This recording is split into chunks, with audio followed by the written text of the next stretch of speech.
would you advise people to structure that deal, or have the seller actually leave, the percentage of what hasn't been serviced of that contract in the business? How do you typically go about that?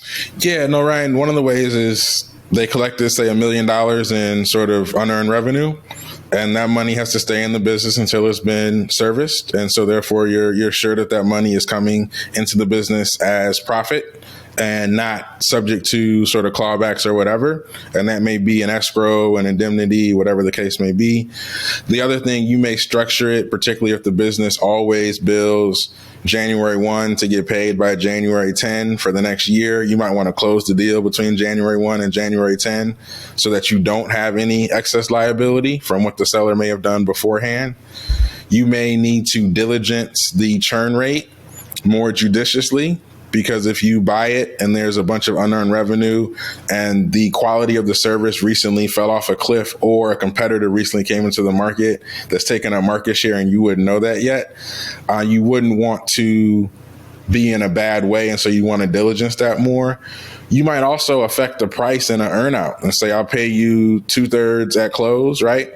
And 1/3 when we clear a full year financial cycle and true up everything post-close, not because I want to hold your money, but because this pre-earned and unearned revenue piece doesn't allow me to be sure that clients don't have an issue in a period where you sold the business, I'm delivering the service, and I get in trouble. So one of the things that Guardian does different than CPA firms is we're not just CPAs. We're deal people that are managing CPAs and accountants. And so when things come up, we're able to help our clients negotiate structure, purchase price, how to think about things. So we're a more holistic solution for diligence, particularly at this piece of the market. Wow, there's so many different ways we can go into that. And I think that it just goes to show, even just a couple examples of how there's a million different ways you can structure deals, and there's so many unique aspects in every single deal that not everything can apply across the board. Exactly. One of my friends is actually going through an interesting deal, and I'd love to hear your take on this. And she is actually buying a company, and the deal that previously got blown up by a private equity firm. It didn't, under contracts, ready to go, didn't end up working out. And so now, they were trying to do a really quick sale to her, and I was like, well, we got to figure out why it blew up. So I'm sure you've run into examples of, hey, this deal didn't go through, and you got a buyer calling you saying, hey, they want to move really quickly, but I'm not ready. How do you typically advise people on that so you make sure you have the right amount of time? You have to think about this as any other long-term agreement you're going to enter into, whether it be a marriage, a mortgage. You're at college for the first year trying to figure out who your friend group's going to be.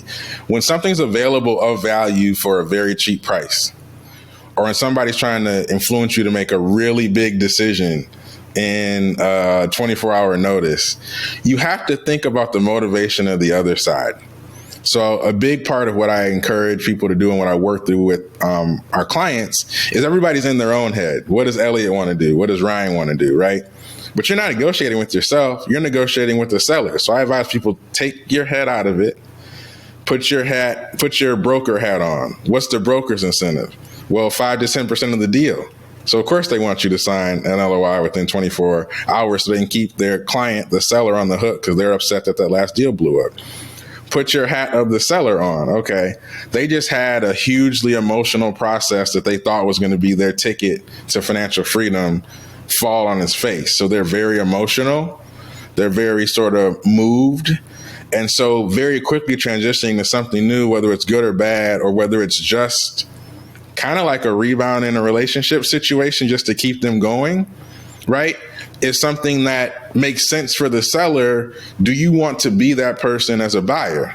In financial terms, people might know of a stalking horse, but there's a bunch of different things to call this. And so you have to be thoughtful about why things are happening, and not just in the context of your friend, and I've seen it before.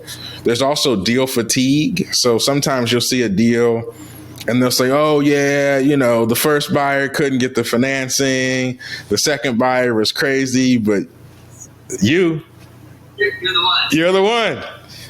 And as much as that feels really good to hear, you have to call BS on it and say, well, why am I the one? Let the seller tell me I'm the one. Why am I the one and not the competing business buyer? So being thoughtful, I'll push a little bit because I think people need to hear this. The deal game is also a game of bets, right?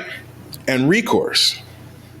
Meaning somebody comes to you with a hot deal. Like I looked at buying a nurse staffing company 2 or 3 years ago in Florida. And it was a broker I'd known for years. He called me with a hot deal. The seller was really ready to retire, not looking for a huge price. And, I vetted it for a while. And then I kind of said, well, heck, the bet I'm making is a letter of intent, a 2 to 5 page document with my intentions if everything checks out. That's not a huge bet. Now, what I'm actually betting on top of that is travel back and forth to Florida, mind share on this deal, not being able to look at other deals, having a bit of an issue with business development, looking at new deals. So that's your bet. Now, that's one bet. Now, before you start going into paying for diligence, paying for legal, spending a month on a whiteboard trying to figure out how to grow this to the biggest nurse staffing company the world's ever seen, you have to think about what the bet the seller is making choosing you as well. I think people forget that. Have they turned on their lawyer? Have they turned on their accountant? Are they thinking about you when they're at dinner? Or is this just a nice to have? And so, yes, look out for things that are available at a price that you think is too low, but also think about where are you relative to the seller and commitment to the deal so you don't get out what we call past your skis, which should make sense for a guy out in Utah.